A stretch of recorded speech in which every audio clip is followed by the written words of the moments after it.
Ukrainian teenager who lost his leg during the war is getting medical care here in San Diego. Good evening. Thanks for joining us. I'm Marcella Lee. I'm Carlo Cicchetto. Russia invaded Ukraine nearly 7 months ago, and there's been no end to the civilians killed and wounded every day. CBS 8's Shannon Handy spent time with the teenager as he got fitted for a prosthetic today. And while she was there, more Ukrainians came in for help.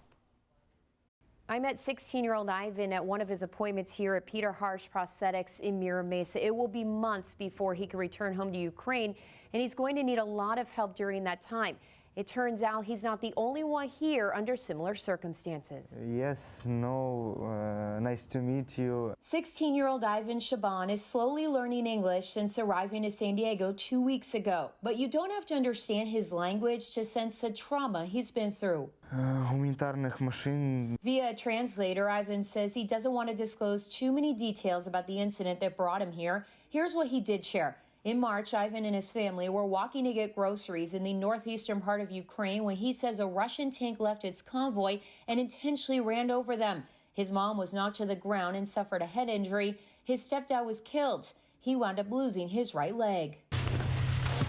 Which brings us to Peter Harsh Prosthetics. As his leg keeps changing, and we need to change with it. Thanks to private sponsors, the House of Ukraine and the Right to Walk Foundation, Ivan was sent here to be fitted for a prosthetic leg free of charge. While at his appointment, I met 2 other Ukrainian amputees here for the same reason. Here? Natalia and her 11-year-old daughter were injured during a bomb strike at a train station in eastern Ukraine back in April. What's your name? Yana. Yana. Nice to meet you, Yana.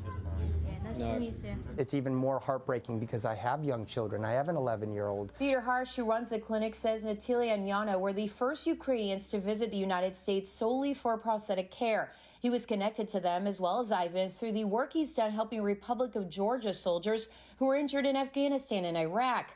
But unlike soldiers who are treated with prosthetics in mind, the Ukrainian civilians he's seen have much more complicated cases. They're getting blown up.